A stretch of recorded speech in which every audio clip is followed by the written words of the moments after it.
Hail, hail, the Celts are here, and we are getting ready for another game in the Europa League. We are going away to Holland. We are going to the Kuip to take on Feyenoord in a game that when the fixture list came out, when the draw was made for the Europa League, away to Feyenoord, Champions League opponent, typically, in not too distant memory, is, an adventure, a trip away that you don't mark on the calendar as a given for 3 points. And it's certainly a game that you're always looking at as, if we can get something on the road, that would be really positive. And coming into this game, that is very much the case, but in a few different ways, it's not quite as expected as both Celtic and Feyenoord meet each other in this fixture. In the video today, we'll preview what both teams should be shaping up like coming into this game, where it could be won and lost. Score predictions, man the match shouts, and everything else in between. At any point in the video, if you do laugh, you learn, you like something or whatever, please do like and subscribe to the channel for more content like this. And get into the comment section on this one. This is where to leave your receipts on the internet to say that you called it. Give me your score predictions, your first goal scorers, your man of the match shouts, whatever it is. What's your gut feeling coming into this game? Are Celtic going to come out of it as the sucker punch kind of heroes? Is it going to be a backs against the wall effort, or is it going to be the same old story again? But yeah, let's just get stuck straight into this one, because like I mentioned in the intro there, Celtic and Feyenoord are both not really coming into this game as expected. Feyenoord themselves are on a pretty poor stretch of form right now, in the middle of a bit of an injury crisis in terms of their squad and the depth and some of the options they have. They lost 4-2 at the weekend to NEC, following up a 2-1 loss to Go Ahead Eagles, which was following up a 2-0 loss to Stuttgart. In all competitions, that's 3 losses in a row, which is very un-Feyenoord. And yeah, they've got a good win here against Volendam and even Panathinaikos at home in the Europa League, but losing to Feyenoord 3-2, losing to Utrecht 3-2, this team is in there's a wee 7-0 there. They beat Heracles, of course. They can certainly score goals. I think that's clear to see here. But they are definitely not invulnerable. They are definitely a team that can concede goals. And they're under a bit of pressure themselves. Currently second in the Dutch League and the Eredivisie. But looking at the Europa League table, this has firmly became a 6-pointer. Now, you can't really look at this table too much as it's like us or them, because of just the way the fixtures will pan out. We're only halfway through it. But if we do beat Feyenoord here, it's very good to feel like we're putting a bit of distance between us and some of the better teams in the competition that find themselves in this kind of lower third section that we currently reside in. After 4 games, we are only on 4 points. I would have had us be on a little bit more by now, 7. And getting an unexpected win here against Feyenoord would basically make up for that. Feyenoord themselves have also lost to Aston Villa and to Braga, so some familiar opponents to us as well, and find themselves only on 3 points after 4 games. This is must win for them. This is a 6-pointer for them as well, of course, and the extra pressure and scrutiny that comes with that might be something that works into our favour, travelling in the away party. The away section of Celtic support that travel for Europe are always in good fettle, are always in good spirits, and going to the Kuip, this is a place I've been to before, and maybe there's a bit of a score to settle. Last time we were there, freak free kicks and red cards and stuff like that kind of got away from us, didn't it? So I can't lie and hide that my optimism, as always, is kind of growing as we get towards kick-off of this game. But when we come to look at the team and the possible shapes and lineups that we might have coming into this one, that's maybe where the optimism becomes a little bit tapered. This is what I've kind of got as the working squad coming into the game in this midweek on Thursday. And I don't know if it's just because we're positioned as the away team on this video for a change, but it feels a lot thinner than normal. We kind of know Shin isn't even really in the picture in the reckoning for the centre forward position, and although it probably is going to be Johnny Kenny that starts, if it's not going to be him, it will be Daisen Maeda, and then that asks a huge question on the right hand side of the attack here.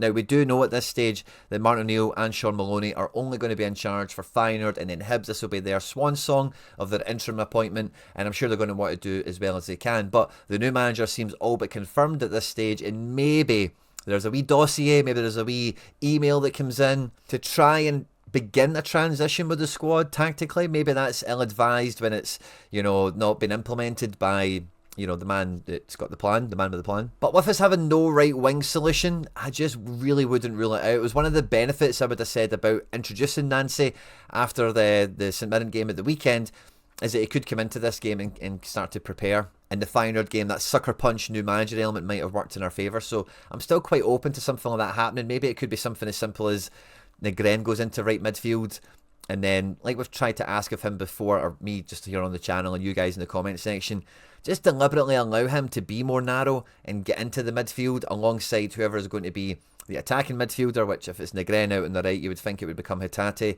and then box up with Engels and McGregor. and start to control the middle of the pitch a little bit more. I'm not too sure we're going to get a bit of a change like that. I do think Martin O'Neill will want to do this on his own merit, on his own steam, and I think we'll probably keep the same sort of tactics, the same sort of formation that we've seen over the last couple of games. So I think if we start with the defence, Tierney is almost certainly going to start this one, but I think one thing that's clear with the absence of Sriracha, if he cannot and will not go the 90 minutes in this game, then Scales is going to be the de facto backup left back, which is why I think Dane Murray is in the picture for this game. I don't see him starting it, of course, because I do think it will be Tierney that starts at left back, but he's somebody who, again, we could see feature as this game comes on. Now, I do think there's a really big decision to be made at right back, because between Donovan and Ralston, they both have pros and cons coming into this one. Donovan's actually fared, I'd say, overall well, you know, in his Europa League outing so far.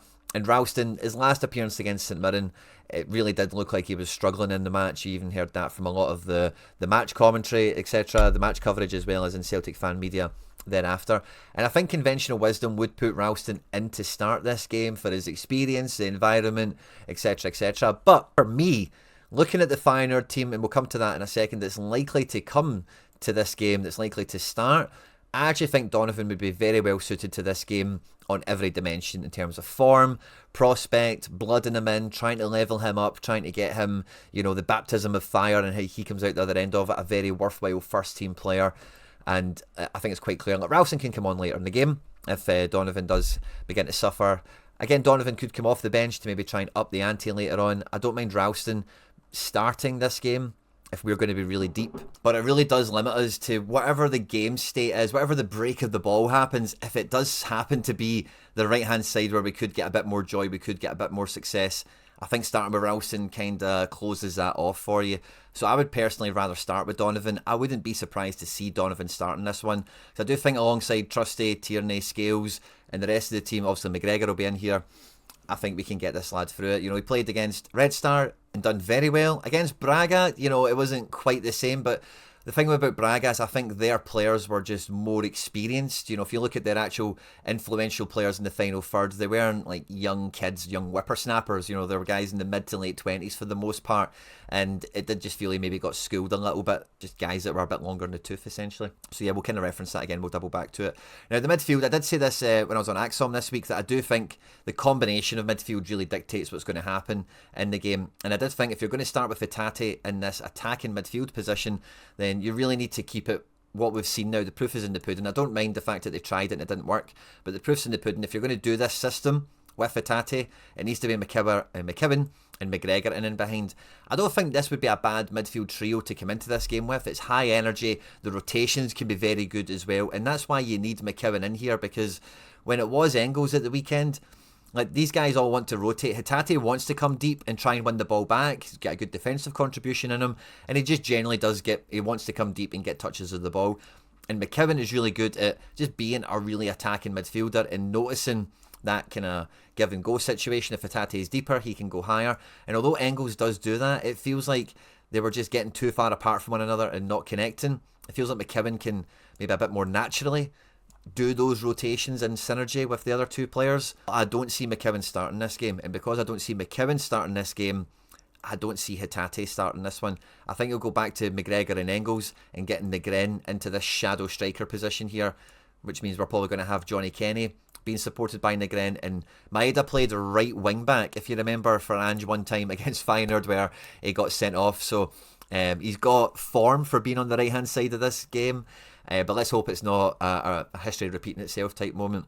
Yang is not going to start this game, I think we know that. And then if we add the Feyenoord boys onto screen, they're going to be playing in a 4-3-3 formation. Now, this is where we'll pick up from. This boy, Leo Sawyer, actually appeared on one of our scouting videos. I forget when, but he was on loan from Feyenoord. They spent a couple of million on him, and he was at like Breda or something like that. He was on a lower ranked team in the division, and he was doing really well. They've brought him back and they've been playing him week in, week out. He's not really been doing that well, to be quite honest with you. Goals and assists and the sort of output hasn't really been abundant, let's just say. So this is like a young promising kid that's, for all intents and purposes, a high level Eredivisie player that Feyenoord, don't know why I said that weird. are trying to level up, or trying to bring to the level that they've been producing players in recently. And that's why I do think Donovan can have this guy's number, as well as support Maeda really well. Ueda is a guy we should have signed, quite simply. Very nippy, Japanese striker. I think you're really going to maybe not enjoy watching him, but I think there'll be an appreciation of what he does in the game from Celtic fans with the amount of Japanese forwards we've had. And again, this guy is a big reason why Kyogo and Dysons and these other players don't always get a look in at centre forward, because there is a lot of talent coming through the Japan team, and he is one of the shining lights over recent years. And the boy Musa Alaj, I can't really say his name, but he gets subbed off at the weekend for not pulling his weight defensively, so maybe he gets a bigger shift in the midweek to make up for it. But equally, that could be something that we exploit quite comfortably, where, you know, like, we just really catch them out cold. The overlap really does work down this side. The main problem we've had against Feyenoord in the past has been their midfield, which isn't as good as what it has been in recent years. They've still got Quinton Timber, who every time we've played against them, one time they had all the Timbers, but Quinton Timber is a unit. He's an absolute beast of a midfielder. And next to Valente and Targaline, these guys are a bit more fluid at ball playing and progressing and attacking. They've got a nice kind of synergy, they've got a nice balance, and Feyenoord midfields are quite consistently profiled in the same kind of way. So the midfield battle will be quite familiar to the players we've got in the squad that have played this Feyenoord not too long ago. But Quinton Timber's the only remnant of that kind of squad. And I do think, to be honest with you, like, getting another... The thing with Feyenoord right now is there might be some rotations coming into this game, because all these players are knackered. Like, they are all playing on the red zone right now. The squad is very thin. They are playing very bad. And guys like Timber and Valente are gettable. You know, there's a lot of mistakes to be had in this midfield if we really turn up and put them on the back foot. The back four, make no mistake about it, will be hard to get anything out of. Very strong individual defenders, very good unit. The goalkeeper's a decent keeper, but again, a guy we can score goals against. You've seen how many goals Feyenoord have been conceding in recent times, and although the defence can be good, the goalkeeper is, again, not a wall. So a guy I fancy we could get a wee goal or two against. If Tuneki can get this Latomba 1v1, I think we're going to create some openings. We're going to make some things happening. The thing that's really slowed down Tuneki, but is when the other team has had the banks in and he's got a crowd to get around, and that's where he's really struggled. But I think with how dynamic we could be in terms of getting through the pitch quickly, because they will be at home, they will be on the ball, any chance we get to isolate Latomba with Tuneki, we should win, you know, some high value free kicks. We might even create some really high value chances, get behind the defence, and then really have our strikers, our talisman in there to try and get on the end of stuff, front post, back post. Obviously Negren kind of hanging on edge of the D penalty spot kind of area. And I think we've been clearly working towards left-hand side progression over the last couple of games. Maeda has been told to get close to Kenny. Negren has been close to Kenny. And it's been about get the ball turned over. 3 passes, we should be in the box making something happen. And I think we can action all that in this game. I think we can get the result. On paper, it doesn't look like it should be a good game for Celtic. Feyenoord are, you know, a well-built team. They're not in great form as we find them, and I think that alongside the fitness levels and just the general quality of their squad, the front line is good, but it's not the level it has been in recent years when they've had guys like Santi Jimenez and peak Calvin Stengs. But it's certainly not a wash. They still have talent. They still have guys in there that can, you know, go toe-to-toe with a team of our level. But make no mistake about it, I'm actually coming into this game more optimistic, more excited than I was when the fixture list was made. I thought Feyenoord would have been quite clearly running away towards the top end of the Europa League 4 games gone. Haven't seen the individual fixtures they've had, you know, Braga, Aston Villa, Stuttgart, Panathinaikos. Not an easy run. Now they're playing us, obviously. And Europa League is quite cutthroat in this regard, you know, a bit more so than Champions League, it feels like. So I really don't rule us out getting a result here. A famous result at that would be a great kind of parting gift for Martin O'Neill and his legacy to get an away win in Europe. And yeah, if we were a wee bit better coming into this, I would be really optimistic, but I'm more enthused looking at really the quality of the Feyenoord squad. I say the defence is formidable, the midfield will be hard working, and you know, like, if you make a mistake, they'll probably take advantage of it, because guys like Ueda do not miss chances. But man for man, toe for toe, going across this match here, I think we've got more goals in the team, personally. I think we are more likely to keep a clean sheet. Where maybe the worry for me comes is, as much as, again, all the reports from Feyenoord experts that I follow and see is like, after the 50th, 60th minute, Feyenoord run out of gas, and we want to be able to maybe turn it up a gear. We maybe want to be able to turn it up a notch. Maybe that's where the Donovan Ralston thing maybe develops. But I even think with this midfield that we're starting, bringing on Hatate later in the game, McCowan doesn't ever feature in Europe, but maybe that could change, especially in the kind of wing area, maybe for taking off Kenny or doing the thing that happened at the weekend. These are guys that could lift the ante for us. Again, Yang came on and put a good shift in, keeping the tempo going once or twice in Europe for us in the past, so I wouldn't totally rule it out. But I feel that we maybe have a little bit more from the bench than what they do, which is saying something for their depth. So I'm going to go, I don't think we get a clean sheet, right? I think we do concede a goal here. I'm going to go with Celtic to win this 2-1. I think we're going to steal it. We could even go like 2-0 ahead or something, and then we're backs against the wall. We concede a goal in the second half or something. I don't know. Could be tight for the whole game. Maybe a bit of a Scotland vibe. You know, second half it's just goals galore. I don't know. I feel like we've got a win in us here. I can feel it. I'm going to go for it. I'm going to go with 2-1 to the Hoops. I don't think we get the clean sheet. I think we win. I don't think we scored that many. So I come in at 2-1. If the bench influenced the game, maybe it could be a 3-1, 3-2 kind of thing. But yeah, I'm going to go for 2-1 to the Hoops. In terms of who could be the star man, who could really stand out, Dyson Maeda's got unfinished business with Feyenoord after that red card. I wouldn't be surprised if it was him that wrote his name all over this. But Negren, it's really hard to look past him for goal contributions. But from a Celtic fan point of view, I think we expect to see a captain's effort into McGregor.